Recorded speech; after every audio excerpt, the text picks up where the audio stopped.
Oke, baik teman-teman semuanya. Assalamualaikum warahmatullahi wabarakatuh. Pada pertemuan kali ini, saya akan memberikan tambahan materi terkait dengan tema yang dibahas, yaitu Alqot atau hutang piutang. Alqot secara bahasa adalah potongan, sedangkan menurut syariat adalah menyerahkan uang kepada orang yang bisa memanfaatkan uang tersebut. Kemudian ia meminta pengembaliannya sebesar uang tersebut. Jadi apa yang dipinjamkan dan apa yang dikembalikan adalah jumlahnya sama.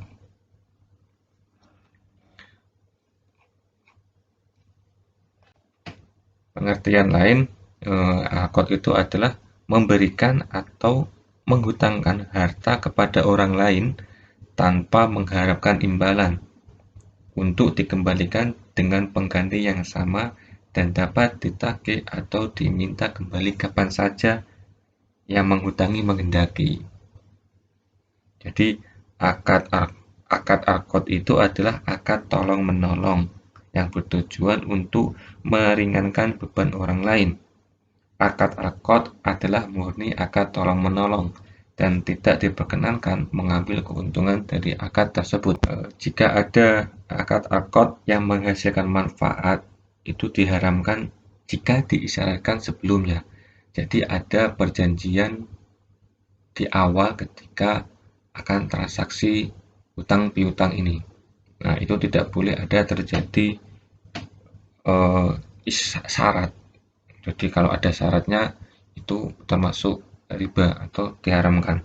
Contohnya adalah seseorang meminjamkan mobil kepada temannya, asalkan peminjam mau mentraktirnya. Nah, larangan ini sesuai dengan hadis Rasulullah yang diriwayatkan oleh Ubay bin Ka'ab, Ibnu Mas'ud, dan Ibnu Abbas bahwa Rasulullah SAW melarang mereka melakukan qard yang mensyaratkan manfaat. Jika peminjam memberikan manfaat tambahan tanpa dipersyaratkan di awal, maka ia dianggap sebagai hadiah dan bagi pemilik barang yang punya hak untuk menerimanya. Alqad sendiri juga tidak boleh menjadi syarat akad lain. Contohnya adalah jual beli. Dalam transaksi jual beli tidak boleh terjadi akad qad. Kebalik, dalam transaksi akad tidak boleh ada transaksi jual beli. Misalnya begini, seseorang pedagang meminjamkan sepeda motor kepada temannya dengan syarat asalkan temannya itu mau berbelanja di tempatnya. Maka akad seperti ini itu diharamkan.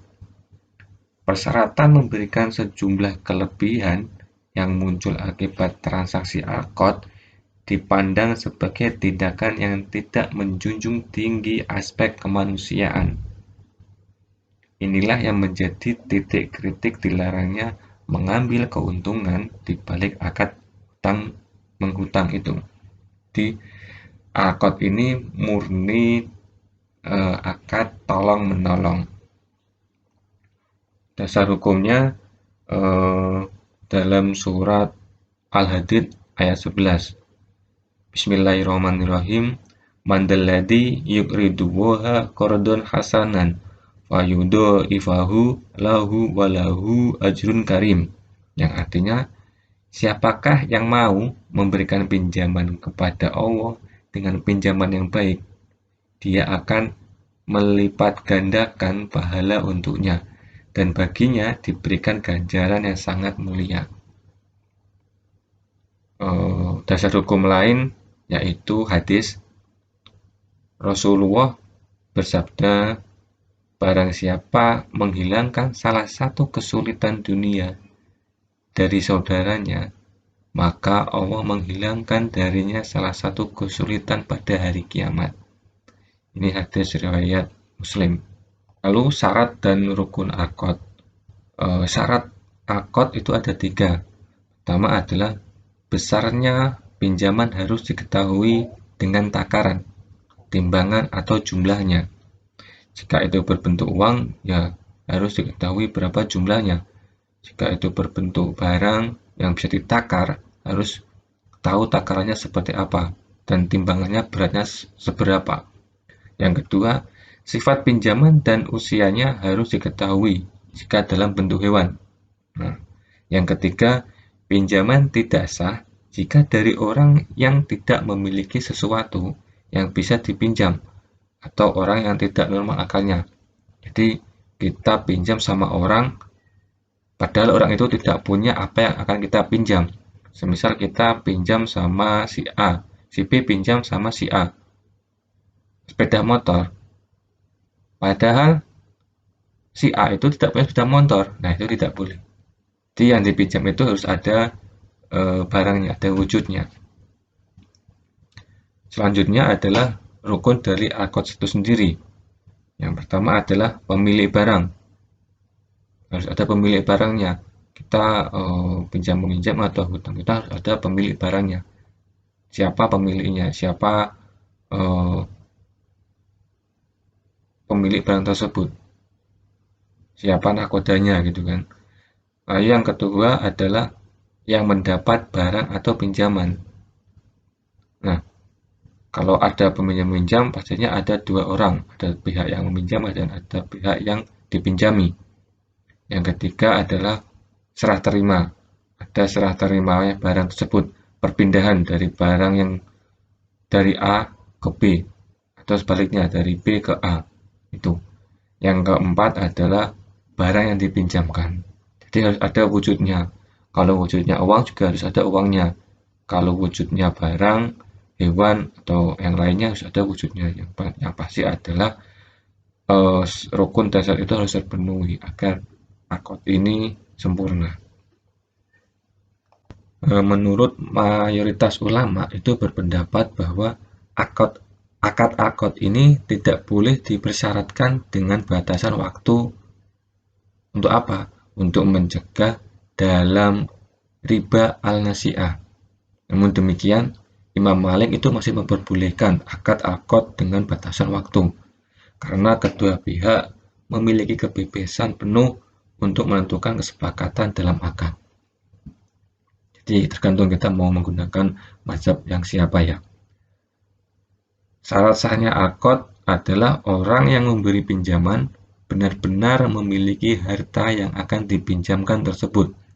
Harta yang dipinjamkan hendaknya bisa berupa harta yang padanannya baik, yang bisa ditimbang, bisa diukur, maupun dihitung. Nah, dalam perbankan itu juga menggunakan sistem akad ini, meskipun sebenarnya tidak banyak diterapkan pada semua perbankan, karena perbankan sendiri itu adalah termasuk dalam profit oriented, dia mencari keuntungan.